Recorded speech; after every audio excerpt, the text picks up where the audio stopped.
Planet Dolan. From what would happen if the Earth was a cube to where the feathers can tickle birds, we answer several most burning questions about life. Hey there, my name is Melissa. I'll be reading out the questions and answers. I'm Dolan. I'm here to inject ya with a healthy dose of truth. No. I disagree. I think this is for the best. Alright, Dolan again. This episode was partially funded by Wix. As you might know, we built the website superplanetdolan.com using their service. In fact, you might be watching this video through their inbuilt video player system right now. It's easy to link up any YouTube channels you might have under one site, as well as brief descriptions, marketing info, and art covers. We've had a flood of questions from you guys on the official forum, and that was quite easy for us to set up on the Wix website. Not to mention the seamless integration with Amazon.com, so you can buy any of our merchandise or the official Danger Dolan Countdown book, all from one location. If you're hoping to build up any kind of media brand, I do recommend you check out the Wix link below this video. Start building your website today. Gabriel Gutierrez asks, can you die from sleeping too much? There's nothing wrong with hibernating for a few months. Check out my mate George over here. Been sleeping for years. Oh my god! Why didn't you wake him up? Ah, damn, that's it. That's what I was meant to do. I'm sure he's okay. The act of sleeping itself will not kill you, but if you are somehow able to sleep without eating, drinking, or being active, you will die. Thankfully, our bodies are designed to wake us up when one of these is needed. One study has shown that older people who sleep for more than 8 hours a night were more likely to suffer from a stroke.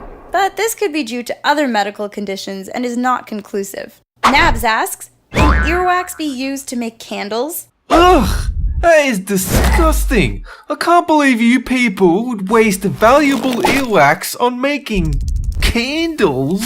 What could you possibly make from earwax that's going to be useful, Dolan? Some lovely waterproof shoes, of course. I am not letting you in my house. Oh, come on. I'll take them off. With enough earwax, you could make a candle, but it wouldn't be particularly good. The skin cells, hair, and fatty acids that make up earwax would burn quite quickly, which is not ideal for a candle.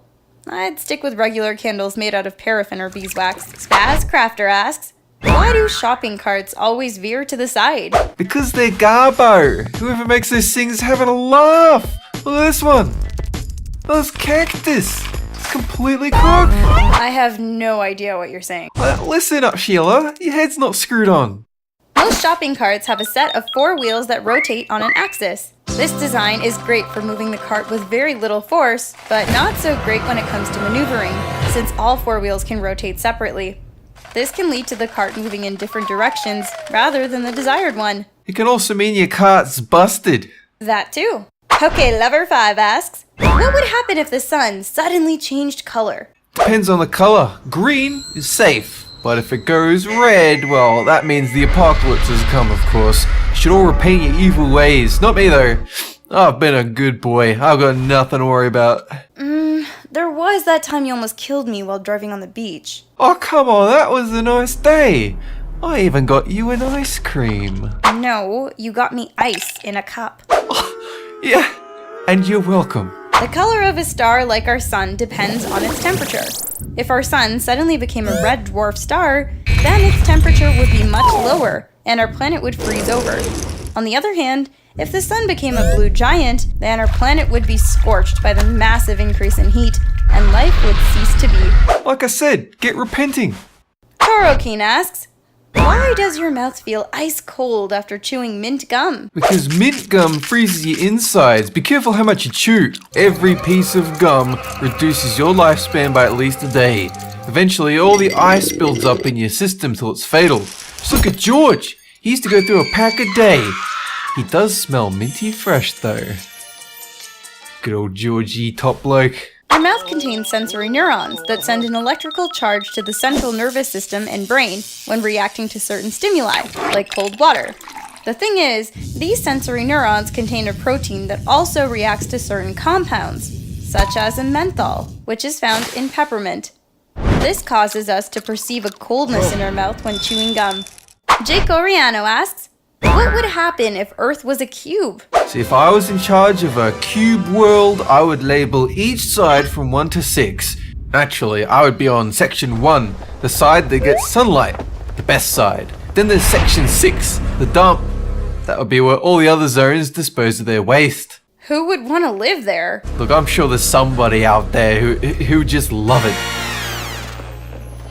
If Earth was a cube, the largest noticeable difference, besides its shape, would be gravity. Gravity would be strongest at the center of each face of the six-sided planet. This would cause all water and our atmosphere to be pulled towards the center of each side. The edges of the great planet would have little or no atmosphere, and considering the pull of gravity, would be like great barren mountains. Zombie Guy asks, can you die from pain alone? There's no kind of pain that can kill you. Dolan, just so you know, I threw away those disgusting wax shoes you were wearing.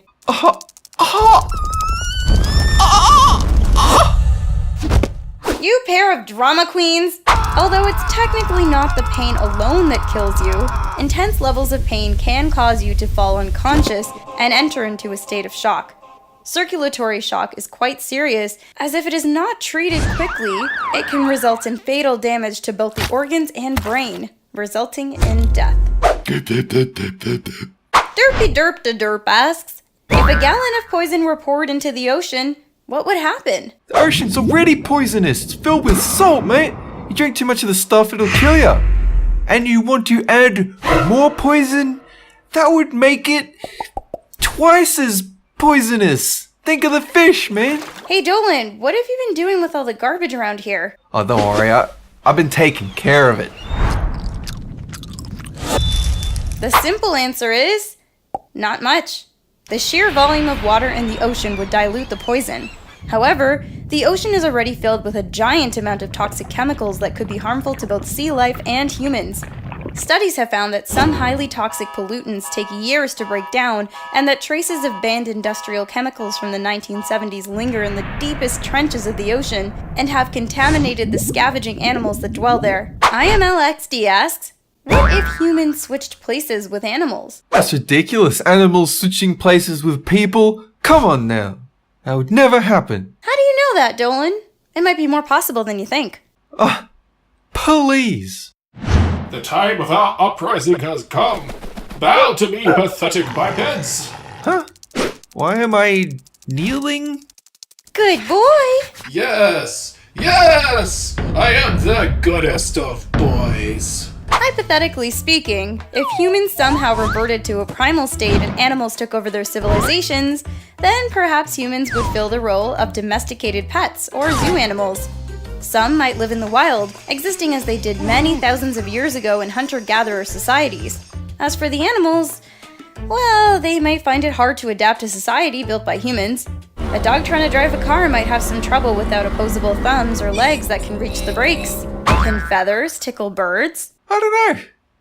Let's find out. Birds can be tickled, and some with feathers, depending on the species. However, they may not experience tickling quite like humans do. Although enjoyable, non-hostile physical contact between birds is usually due to grooming, which can be both for hygiene and as a sign of courtship. Courtship? Ugh. Why are birds so weird? Excuse me? You're one to talk with your earwax shoes and skeleton friends? Don't you badmouth Georgie. Those shoes were a work of genius. They could have made us a fortune. Nobody is going to buy shoes made from your disgusting ear gunk. I beg to differ. Keep it down! Some of us are trying to sleep! Sorry. We'll try to be quieter. Oh, yeah, sorry, buddy. Just wake me up when it's the end times. Don't mind him. He's actually a really nice guy. He likes to help people. What does he help them with? Weight loss. Reminder, check out Wix with the links down below. If you don't know how to build a site, you're intimidated by making one, why not try it through Wix? Similar to Photoshop, you just drag and drop backgrounds, apps. You don't have to have any coding skill for this at all. They even have support and preview for mobile. So as long as you're familiar with the block design, you can find easy navigation built right in. Get your booty over to Wix and see what you could be building tomorrow. Get cracking.